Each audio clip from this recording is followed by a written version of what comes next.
Oh no, we're good to go. Oh, We'll okay. carry No, I on. think Yeah, we're okay. Jan Burney. Jan Burney. Thanks, Jan. Sorry. What? I just looked at that. Thank you for the time. Jan Burney from Brooklands. The council land divested from the Crown and services in Brooklands are being well maintained. Security has improved somewhat, and the roading team are currently carrying out a program of surface earthquake repairs, and to their credit, this team have carried out works exactly as they stated in the time frame they indicated to me. Thank you. However, the earthquake damage to rivers, stock banks, drainage ponds and flood management still have not been addressed. Specific funding for restoration is not apparent in this long-term plan. Early in 2020, a commitment was made to Brooklands to develop an action plan. Funding for a planner, budget for planning, delivery and development plan were derived from the previous long-term plan. Delivery of action required capital established for a budget to deliver works. This was to be from this LTP plan. I can see no specific capital established for a delivery and no specific works identified in this long-term plan for Brooklands. And we had a game plan, but no plan for Brooklands community is materialised. Councils are required to have community outcomes under the Local Government Act. Community outcomes are important, high level and desired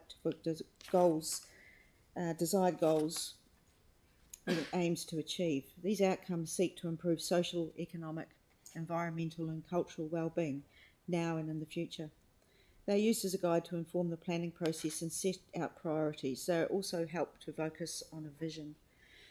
This council has not delivered the community outcome for Brooklands. Brooklands properties have endured market blight due to the red zoning. We must have a higher level of attention for earthquake restoration as a correction.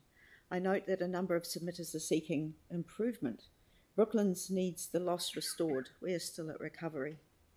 I do see an allocation of 21 million to the Otakaro Avon River corridor specifies a portion of that allocation will support future plans for Brooklands, Port Hills and South Shore.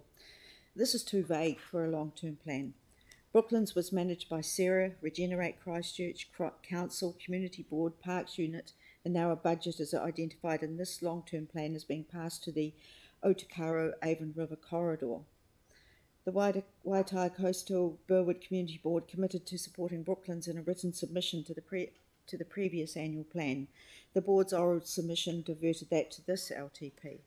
Council stated a budget from the previous long-term plan, and the council stated a budget from the previous long-term plan, and we now start the process all over again with a budget pushed to another ward's allocation. Council's delivered words, commitments, promises, but no action.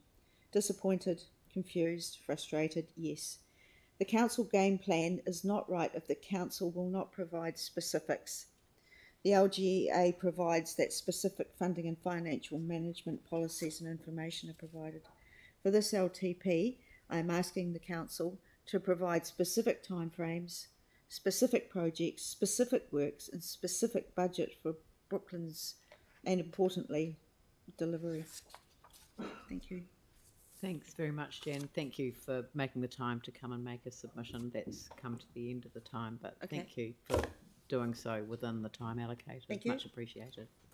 Thank you. Janet Mulligan.